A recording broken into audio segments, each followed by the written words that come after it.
Alright guys, so we got Kubota. It's an R520. It's a wheel loader, hydrostatic drive, and these are a pretty common loader around here with this company. They're very handy. I really like them. They give pretty minimal issues for the most part.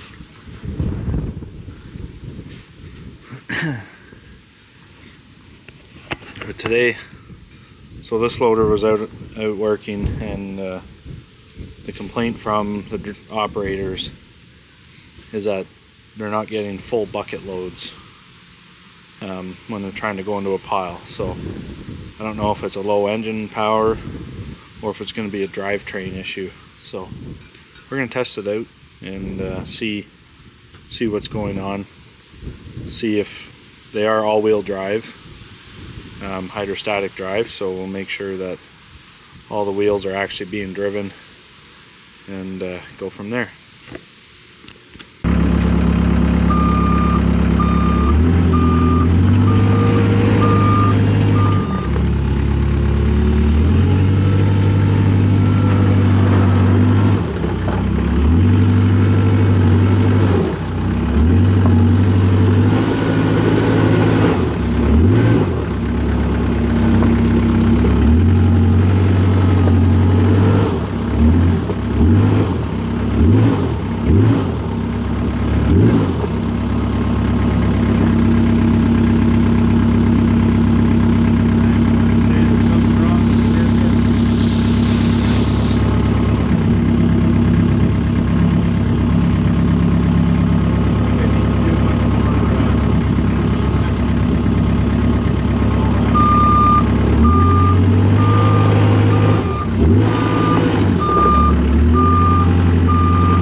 Alright, so definitely just confirmed that we've got something wrong in the powertrain. I'm going to say it's in the rear axles, because the way these are driven is it's got a hydrostatic pump to a hydrostatic motor, and the motor bolts, the hydrostatic motor bolts to the rear axle, and it goes through like a transfer case to the front axle, and then also drives the rear. So the front axle is being driven. That means the hydrostatic motor is working. It's just something in the rear diff, it's just not driving the rear wheels. So I guess we're gonna drain the oil and see what it looks like, and probably end up having to pull the axle out. So yeah, let's get it in the shop. I think they're going to want me to do it in the shop, so there may not be too much filming going on, but we'll see what I can do.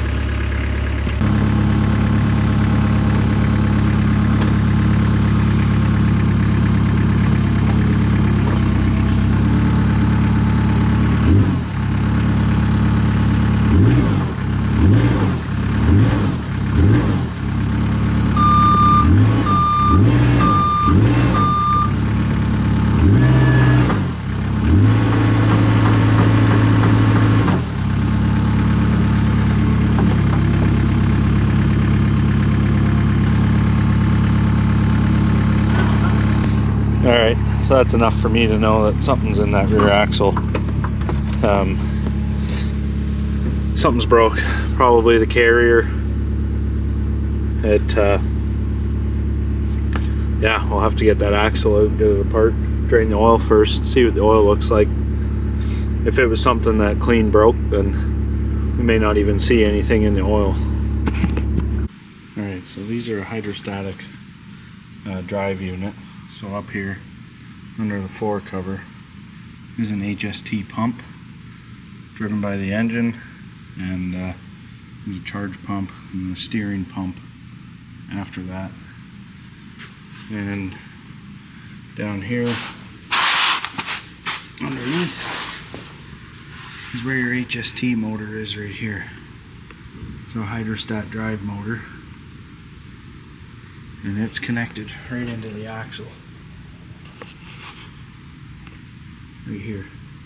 That's a transfer case, so your motor drives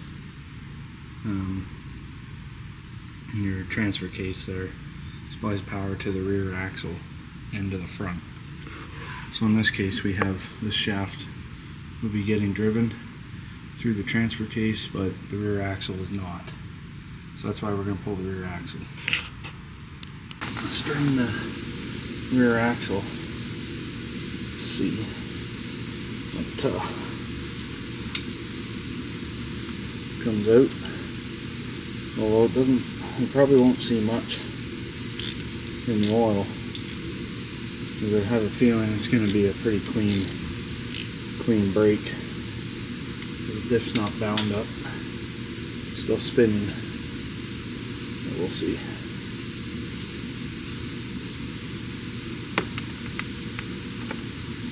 It's pretty shiny, a little bit.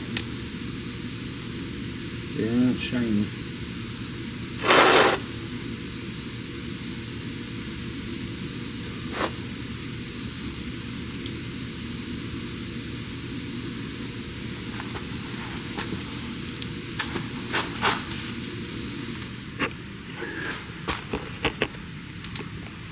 No chunks, but it's pretty shiny oil.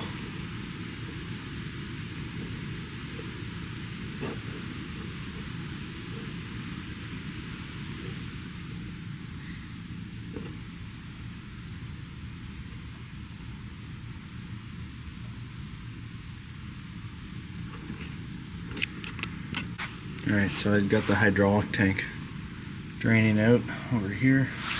It's on this side of the loader. And now I'm just working at the HST motor. We gotta pull the HST motor and split it from this transfer gear set on the axle. And once we get that split, we'll be able to drop the axle down. I'm gonna pull the drive shaft too.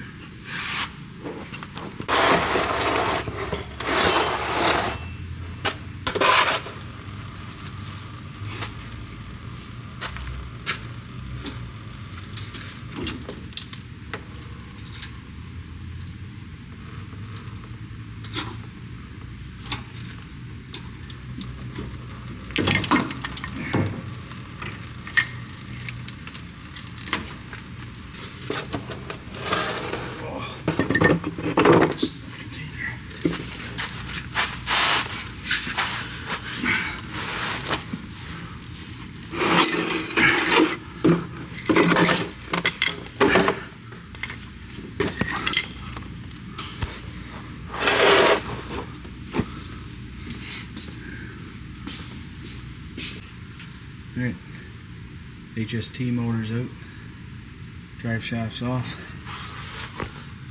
Just gotta pull this park brake line off here, and one line at the back, and then we can drop this axle. Alright, got the axle out. This is what it looks like, not in the loader. I'll get the truck crane and get it in the back.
Alright, we get the diff here, the axle right on the bench. We're going to pop this cover off here on the top and have a look inside at the ring gear and pinion and get this axle tore apart. Get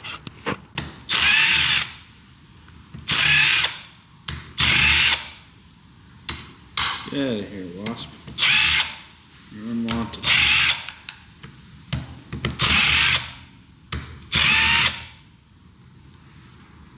Get.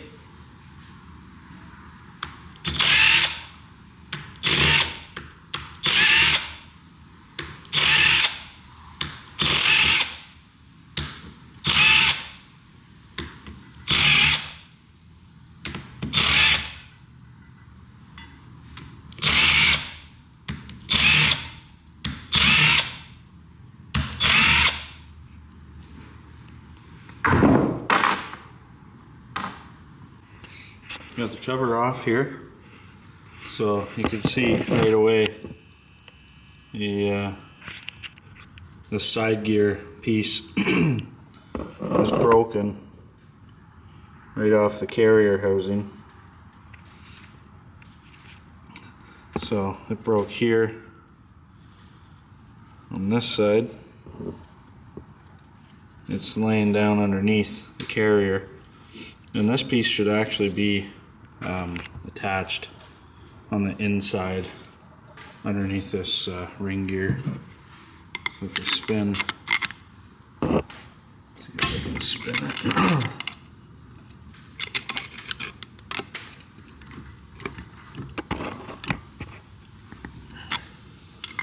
I shouldn't be able to spin this around. I'm really surprised that this didn't pile up. Just kept floating around, I guess.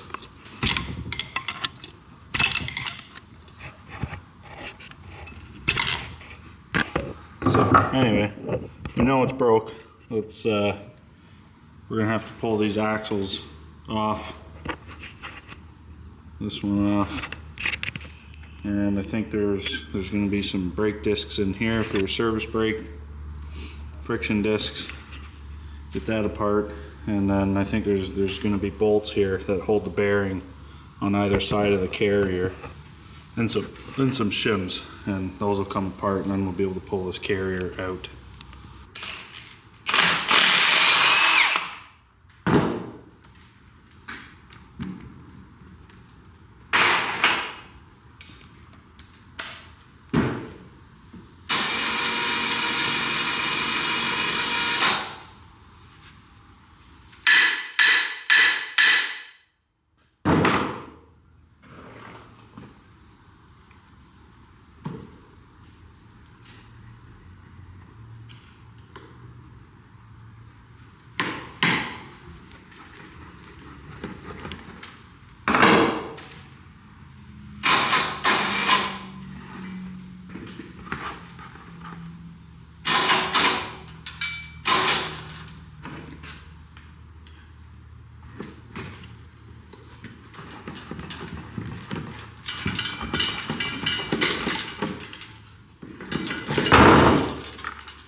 Shaft looks good.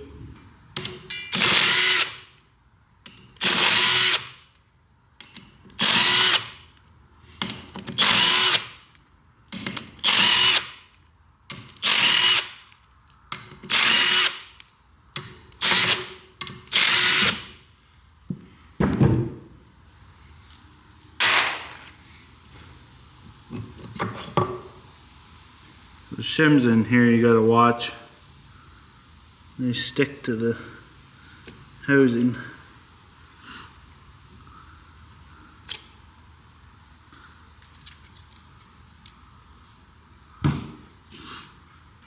And the carrier will come out. This one half. It's coming out in pieces.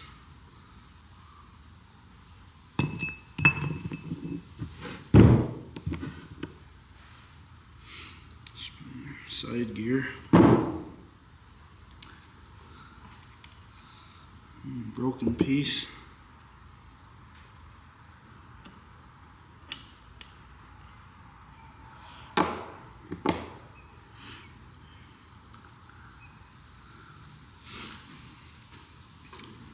All right, so here,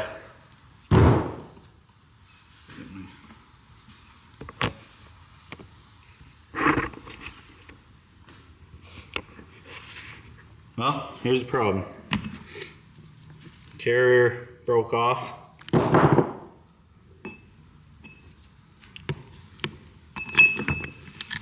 This piece is supposed to be one with the ring gear housing, like that, and it broke, and it would have just been spinning, the ring gear getting turned, but it would have just been spinning around in here. There. These are broken pieces. So I think I was looking at the parts diagram quick. I think you can buy a whole carrier housing together and not really have to piece it together with all your spiders and but I'll find out. I'll have to call Kubota and make sure that that's correct. Get new bearings, new carrier assembly, all new gaskets. I don't see anything wrong with the final drive pieces here on the end. I haven't looked at the brakes yet, but they don't look too bad. Just from the linings. I'll have a better inspection of all those parts, but we'll get parts ordered, and so we can get this axle back together. All right, guys, I got my parts for this Kubota wheel loader axle. I've already gone ahead and replaced the carrier assembly. I just wanted to get it in and get it done. One thing I will mention is if you're working on Kubota equipment, one thing I have noticed myself is sometimes when you disassemble components and you're trying to get one piece and you end up pricing it out, it's actually more expensive to piece it together individually than it is to buy the whole component brand new. I once had a drive motor for these wheel loaders that the splines had stripped on the shaft. I took the motor apart. All I wanted was a rotating shaft and new bearings, and I was going to rebuild the motor. And the prices just to get the rotating shaft was going to be $14,000, which was outrageous. You could buy the whole motor complete, ready to just drop in the loader for $8,000. So another instance with this loader axle is I tried to buy, I needed to buy a new carrier assembly.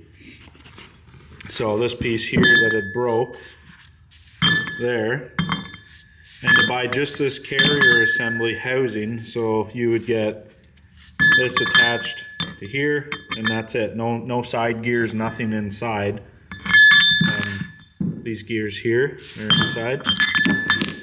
So just to get that housing it was $2,000, or you could buy the carrier housing with the bearings already on and the side gears inside of it, like what you see in here, and it was $800. So you gotta, and what I find is they never tell you, like the parts guys, they may not know, they may not realize, they will let you source parts individually, not knowing that you could buy the whole component cheaper. It's one of those things that I don't really run into with other equipment. It just seems to be Kubota. They seem to sell the whole component cheaper than piecing it together. So that's just a tip for guys that might work on Kubotas, may not realize. Maybe some people already know. That's great. But yeah, so I've got the sides of the axles cleaned up here, and I'm just going to be working on the axle housings, clean them up, get them together, and get this axle back together. Alright, I got both axle tubes back on, and new gaskets in between. The brakes are in. Everything's ready other than this cover. It's just got to get installed. Just got to clean those marks up, and done on both sides. So yeah, we'll get that cover back on and get this axle back in the truck and go out to the customers. Alright, got the axle in the shop back here this morning. Let's get this axle in that loader. Alright, got the axle in. They're going to lift this motor up into here on the axle. It can be done. I have lifted them by myself. It's heavy, but it's not quite heavy enough.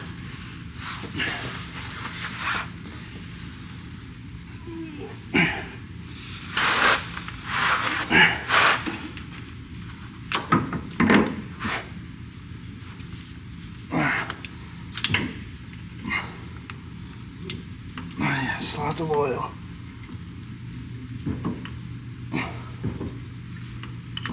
Come on, find your home.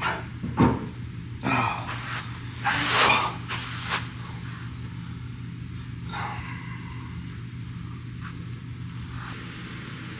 The axle's in, wheels are on, diffs are full, hydraulic tank's full, and engine oil level's good, everything. So let's fire this up.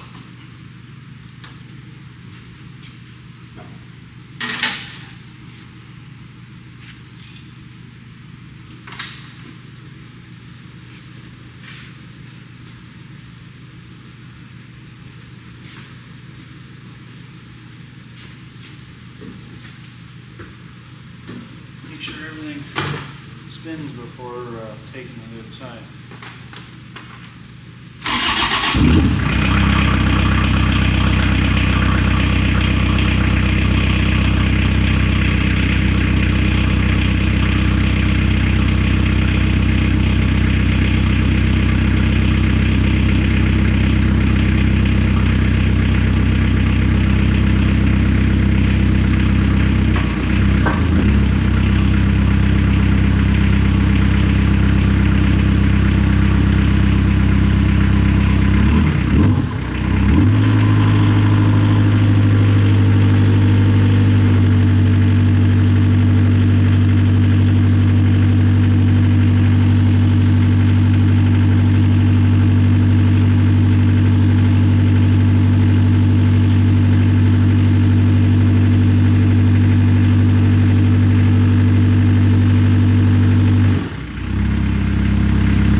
Okay, so this is the end of that video. I ran the loader around, made sure that the all-wheel drive is working. The rear diff is definitely working properly now. I ran it around the yard for 40 minutes or so, made sure that the brakes weren't hanging up, nothing's dragging, the brakes are working, no leaks as well. So that's it. That's done for that loader. I appreciate you guys watching. Like and subscribe if you haven't already, and we'll see you on the next video. Thanks, guys.